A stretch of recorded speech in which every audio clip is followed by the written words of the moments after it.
ಕೇಂದ್ರ ಸಚಿವರಾದಂತಹ ಶೋಭಾ ಕರಂದ್ಲಾಜೆ ಅವರು ಇವತ್ತು ಗಜಪಡೆಯ ಮಾವುತ ಮತ್ತು ಕಾವಡಿಗರ ಕುಟುಂಬಕ್ಕೆ ಉಪಹಾರದ ವ್ಯವಸ್ಥೆ ಮಾಡಿರುವಂತದ್ದು. ಸದ್ಯ ಈ ಒಂದು ಕಾರ್ಯಕ್ರಮದಲ್ಲಿ ಮಾಜಿ ಸಂಸದರಾದಂತಹ ಪ್ರತಾಪ್ ಸಿಂಹ ಅವರು ಕೂಡ ಭಾಗಿಯಾಗಿದ್ದಾರೆ. ಸರ್, ಇವತ್ತು ಉಪಹಾರ ಕೂಟವನ್ನು ಆಯೋಜನೆ ಮಾಡಿರುವಂತದ್ದು, ಏನ್ ಹೇಳ್ತೀರಾ ಸರ್? ಇವತ್ತು ನಮ್ಮ ಕೇಂದ್ರ ಸಚಿವೆಯಾಗಿರುವಂತಹ ಶೋಭಾ ಮೇಡಮ್ ಅವರು ಮಾವುತರಿಗೆ ಕಾವಾಡಿಗರಿಗೆ ಬೆಳಗಿನ ಉಪಹಾರವನ್ನು ಕೊಡ್ಲಿಕ್ಕೆ ಅಂತ ಬಂದಿದ್ದಾರೆ. ಅವರು ಇದೇನೋ ಒಂದು ವರ್ಷಕ್ಕೊಂದ್ಸರಿ ಬಂದು ಉಪಹಾರ ಬಡಿಸಿ ಹೋಗುವಂತದಕ್ಕೆ ಮಾತ್ರ ಸೀಮಿತವಾಗಿಲ್ಲ. ಇವತ್ತು ಮಾವುತರ ಜೀವನದಲ್ಲಿ ಬದಲಾವಣೆ ಆಗಿದ್ರೆ, ಅವರು ಸರ್ಕಾರಿ ನೌಕರರಾಗಿದ್ರೆ ಅದಕ್ಕೆ ಶೋಭಾ ಮೇಡಮ್ ಕಾರಣ. ಯಡಿಯೂರಪ್ಪ ಸಾಹೇಬರ ಸರ್ಕಾರದಲ್ಲಿ ಅವರು ಸಚಿವೆಯಾಗಿ ಮೈಸೂರಿನ ಉಸ್ತುವಾರಿಯಾಗಿ ಬಂದಾದ ನಂತರ ವರ್ಷಕ್ಕೊಂದ್ಸರಿ ಕಾಡಿಂದ ಊರಿಗೆ ಬರೋರು ಮಾವುತರು ದಸರಾ ಕಳೆದ ಕೂಡಲೇ ವಾಪಸ್ ಕಾಡು ಪಾಲಾಗ್ತಿದ್ರು. ಅವ್ರ ಮಕ್ಕಳಿಗೆ ಶಿಕ್ಷಣ ಇರಲಿಲ್ಲ, ಅವರಿಗೆ ಆರೋಗ್ಯ ಸೇವೆ ಇರಲಿಲ್ಲ, ಅವ್ರನ್ನ ಕೇಳೋರ್ ದಿಕ್ಕಿರ್ಲಿಲ್ಲ.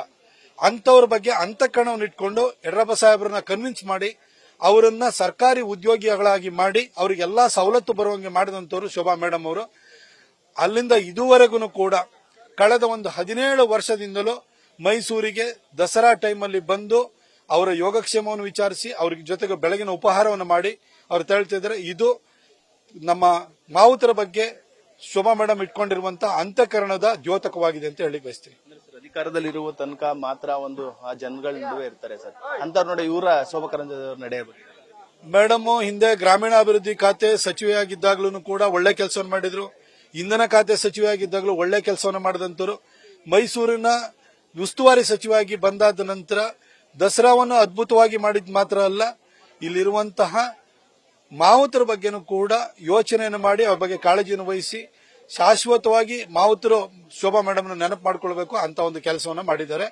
ಇದು ಒಂದು ಶ್ಲಾಘನೀಯ ಮತ್ತು ಮೇಲ್ಪಂಕ್ತಿಯನ್ನು ಹಾಕಿಕೊಡುವಂತಹ ಒಂದು ನಡೆ ಆಗಿದೆ. ಮತ್ತೆ ಮೇಡಮ್ ಮುಂದೆ ಒಂದಷ್ಟು ವೇತನ ತಾರತಮ್ಯ ಆಗಿದೆ ಅಂತ ಹೇಳೋದು ಇಲ್ಲ. ಮೇಡಮ್ ಅದು ಕಾರ್ಡರ್ ಯಾವುದು ಅಂತ ಹೇಳಿ ಕೇಳಿದರೆ ಅದ್ರ ಮೇಲೆ ಸ್ಯಾಲರಿದು ವ್ಯತ್ಯಾಸ ಆಗುತ್ತೆ, ಅದನ್ನ ತಿಳ್ಕೊಂಡು ಹೇಳ್ತೀನಿ ಅಂತ ಹೇಳಿದರೆ ಅದ್ರ ಬಗ್ಗೆ ನನಗೂ ಅಷ್ಟೊಂದು ಐಡಿಯಾ ಇಲ್ಲ. ಇದಿಷ್ಟು ಮಾಜಿ ಸಂಸದರಾದಂತಹ ಪ್ರತಾಪ್ ಸಿಂಹ ಅವರ ಮಾತಾಗಿರುವಂತದ್ದು. ಕ್ಯಾಮರಾ ಪರ್ಸನ್ ಅರ್ಷಿ ಜೊತೆ ನಂದೀಶ್, ನ್ಯೂಸ್ ಫಸ್ಟ್, ಮೈಸೂರು.